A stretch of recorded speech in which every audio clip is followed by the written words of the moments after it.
And welcome back to Bengal Bites, a podcast about the Cincinnati Bengals from one fan's real, honest perspective.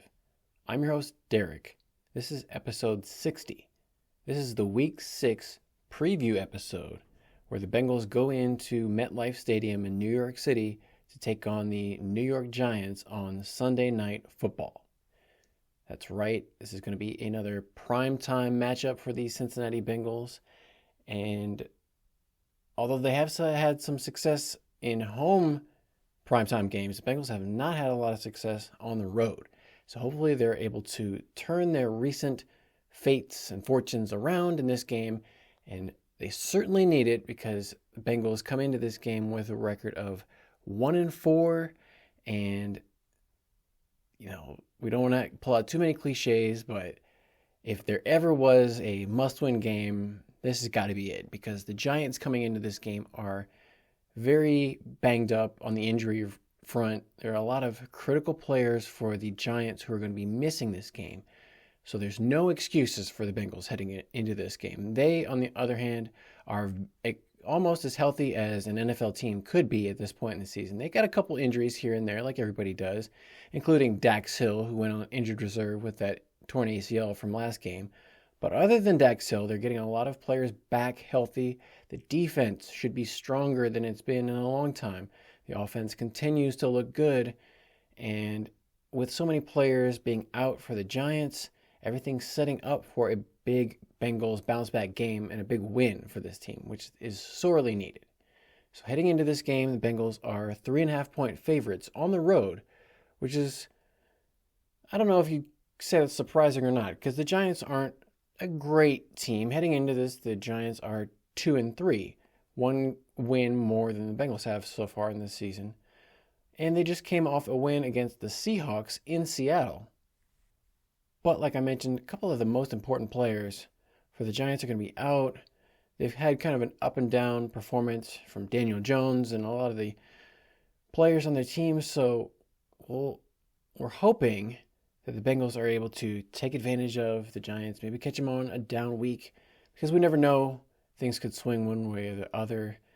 But this is kind of not quite like when the Bengals played the Panthers a couple weeks ago. Like, everybody knew the Panthers were a horrible football team. Bengals, all they had to do is pretty much go in there and take care of business. They beat the Panthers by 10 points. And, I think it was more of a question of if the Bengals lost to the Panthers, something would have been seriously wrong. I won't go that far to say, it's a disaster if the Bengals lose to the Giants in this game, but certainly everything's setting up in their advantage, I would say. But the Giants have a great coaching staff. The rest of their roster is pretty good outside of the guys who are injured, so it should be a fairly close matchup. But some of the things we'll have to be paying attention for in this game. Amarius Mims is going to be start number 2 for him at right tackle. And he's going to have to go up against, I think it's going to be Brian Burns, number 0 for the Giants. So one of the injuries on the Giants' defensive line, which is kind of the strength of this Giants team, is their defensive front four. They lead the NFL in sacks, quarterback sacks. So a big key for the Bengals is going to be protecting Joe Burrow, keeping him upright, keeping the pressure off of him. Some of the sacks are a little bit misleading for the Giants because they had 7 last game against the Seahawks and Geno Smith, and they played the Browns, and they had 8 sacks against Deshaun Watson. So 15 sacks in 2 games. I think they had 22 on the season total. So on the contrary, I think the Bengals have 3 sacks all season. It's something crazy like that. I know there is at least a couple games where they didn't have any sacks at all. They had 1 last week, so yeah, not a ton of pressure. But we're not talking about the Bengals defense right now. Giants defense. Brian Burns is their star defensive edge rusher. They actually traded for Brian Burns from the Carolina Panthers. So the Panthers were having their fire sale, getting rid of all their good players, making bad decisions. So they got rid of Christian McCaffrey. Panthers got rid of DJ Moore. They decided they didn't want to sign Brian Burns to a long-term contract extension. A little bit of a similar situation between the Panthers and Brian Burns and T. Higgins and the Bengals, where they couldn't get a long-term extension. They franchise tagged Brian Burns, still didn't sign him, and then eventually, actually, no, they didn't trade him. I think they just let him walk away in free agency and he signed with the Giants. I think that's how it went down. Anyway, so Brian Burns, he's like one of the top Pro Bowl pass rushers in the NFL. He's making about $15 million this season, it looks like, on the cap. So one of the best players on the Giants. He's going up against a rookie, Amari Mims. Brian Burns, he's a unique player. He's very tall, long, very athletic and fast and quick. He kind of reminds me of a young Carlos Dunlap, like a guy who's about 6'6", not extremely big, but kind of a thinner guy for a defensive lineman, but just so long he can get his hands up, bat passes down, but he's also a good pass rusher.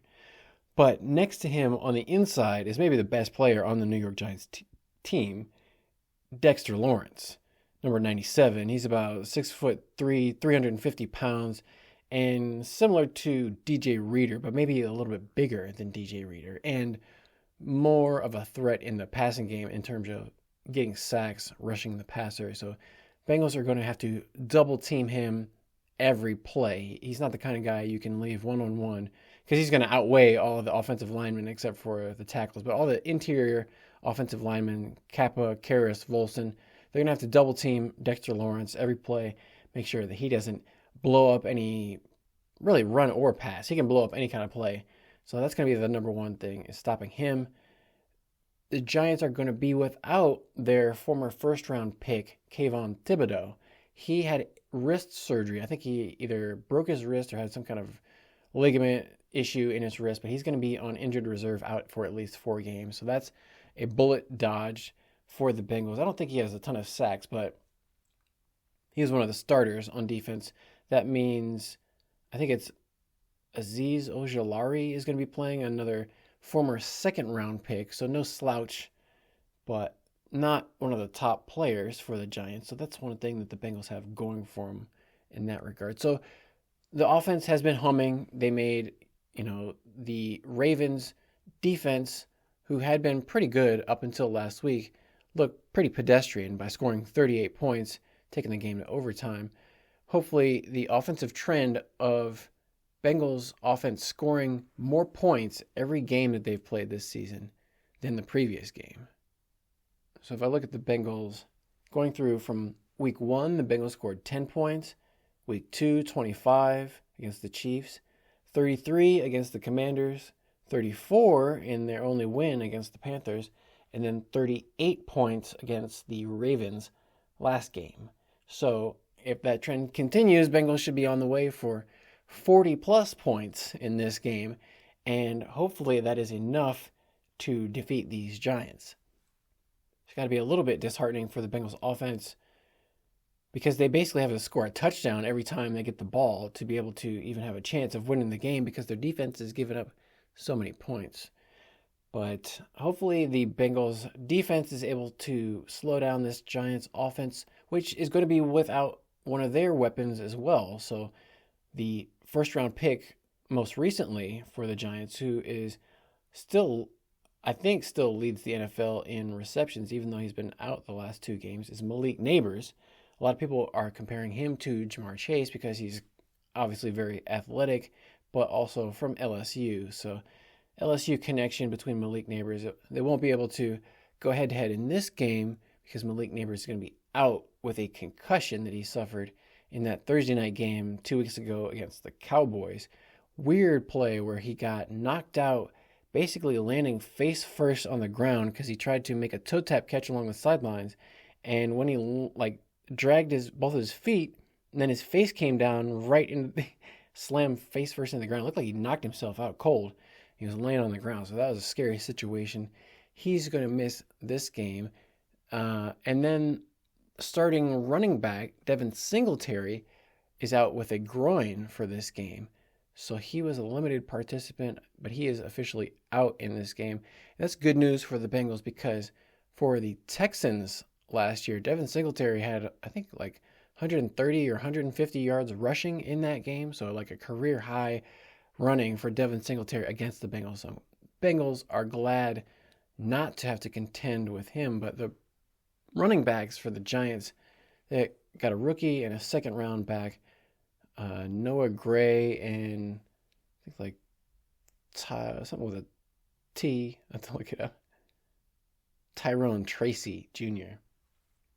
Both those guys look pretty good against the Seahawks last week running the ball, and obviously the Bengals are one of the worst running defenses, so hopefully they're able to figure out something. It's going to be a different defensive plan. Obviously they're not playing Lamar Jackson this week, so probably not as much blitzing on defense, but it'll be interesting to see what scheme, what plan Lou is able to come up with for Daniel Jones in this Giants offense. They have a pretty balanced attack. Brian Daboll, the head coach of the Giants, is also their offensive play caller, as far as I know. He took over, I think, play calling as of this season, kind of like one of those things is if he's going to go down, he's got to go down fighting, so he's going to call the plays. And similarly, Zach Taylor, Bengals head coach, also calls the offensive plays. So this is going to be a matchup of two offensive head coaches both calling the plays, not against each other because they're not calling the defenses, but both calling plays for their respective teams. So it'll be interesting to see, who has the better offensive game plan, who's able to attack the other team's defense better, and which defense is able to come up with a better team to stop them. I think Lou Anarumo is going to have something cooked up for Brian Daboll in this Giants offense, but it's going to be interesting to see what they can do. They're going to have Mike Hilton, their number one nickel cornerback, is going to be back for the Bengals, and Sheldon Rankins, defensive tackle, is going to be back. So that should help the Bengals slow down the Giants on offense. We mentioned Dax Hill out rest of the season with an ACL. That means DJ Turner and Cam Taylor-Britt are going to have to step up. We might see some Josh Newton at times, maybe some Jalen Davis mixing in there. At safety, there's still a question mark because they don't seem to want to put Dejon Anthony or Jordan Battle in there on first-string defense, but Von Bell hasn't played especially well. Geno Stone hasn't played well, but he was their big free agent off-season signing, so they're not going to bench him yet. They can't bench everybody. Like they benched Cam Taylor-Britt in that one game against the Panthers, but they can't bench everybody on defense. Somebody's got to play. So some of these guys have got to step up on defense and get some stops, like force a punt. And speaking of punts, the Giants are going to be without their starting punter. Jamie Gillian injured his left hamstring. He's going to miss the game. So the Giants signed a free agent punter. I don't even know which guy they signed. Let me pull up this transactions real quick here. But Giants are going to be without their starting punter. I mean, that is obviously, as the Bengals found out, that's a big part of the game, field position. So if the Bengals are able to, Matt Hack, I think he was for the Seahawks. He's been in the league for a long time. I recognize that name as a top punter. So he, I'm looking here. Dolphins. Maybe I'm thinking of somebody else. I don't know. But whatever. So yeah, starting punter out for the Giants. They're missing one of their top pass rushers, starting running back, actually two wide receivers, but Malik Neighbors is the major one to be concerned about. Bryce Ford Wheaton is also going to be out for the Giants, but he hasn't had a catch all season, so not a big deal. But like I said, overall, Bengals are looking a lot healthier. The only thing the Bengals have to worry about is Chase Brown popped up with a quadricep injury, but he was limited Thursday and Friday, and then questionable for the game. Mike Hilton questionable with a knee, but he got practicing all week, so he should probably be back. Nothing else to worry about in terms of injuries for the Bengals. So I think the only thing to worry about, like I said, is the Bengals, since 2013, in road primetime games, their record is 0-14. So I think I haven't heard anybody mention that in the Bengals fandom, because the last time they mentioned it was the Ravens primetime game. I think it was the last road primetime game. That was the game where Joe Burrow hurt his wrist. So I think they were like, maybe it was a bad luck to bring up that whole record and not anyway. So just in case you forgot, Bengals have a streak of 14 road primetime losses. So this is 15th time's the charm here, Bengals. Turn it around. But the thing that's crazy is the New York Giants, with their current quarterback, Daniel Jones, are 1-14 in primetime games in general, home and away. So no matter where the Giants and Daniel Jones play, they have been mostly terrible. 1-14 is like one of the worst primetime records since 1970 for an NFL quarterback, even worse than Andy Dalton, if you can imagine that. Like, way worse than Andy Dalton. So Daniel Jones has not been very effective under the lights in his professional career. So something's got to give here. Bengals are 0-14 on the road in primetime. Giants are 1-14 in primetime with Daniel Jones. And their Giants' home primetime record overall, I don't have it pulled up right in front of me, but I think it's something like 4-20 or something in the last, decade. So not good in that regard either. So somebody's got to win this game. Might as well be the Bengals, right? One other kind of weird statistic is between the Bengals and the Giants, they've played 11 times, and the home team has won 10 of the last 11 matchups. So that would seem to favor the Giants, but like I said, Bengals are favored by 3.5. I feel like they've got the better roster, less injuries. They need it more. Like the Giants, every team needs a win, but Bengals really need this win. Like Jamar Chase, they said they got to have it. Everybody's got to lock in, do whatever. And I was glad to see they had Jamar Chase in a press conference because normally they just only have Joe Burrow getting questions from the media. But this time they had Jamar Chase because he's scoring 2 touchdowns where he's doing all the work for the most part. He got some blocks. He got a throw from Joe Burrow, but he's the one doing all the hard part out there. So they got a microphone in Jamar Chase's face, let him say a couple things. He actually said that in terms of his fines so far this season, yelling at the referee, that fine was upheld as we expected. He also got a fine for doing the gritty last game against the Ravens, where they said violent gesture, doing finger guns and acting like he was holding a rifle while doing the gritty violent gesture. That cost him almost $20,000, a little bit over $19,000. And he said he didn't understand. But same thing with Andre Yosivach getting the fine for doing the bow and arrow celebration, violent gesture. You can't do guns or any kind of weaponry or anything, violent, although the game itself is a violent sport, but I guess they want anything explicit. Jamar Chase has actually been doing that same celebration for at least the past 3 seasons. This is the first time he got fined for it.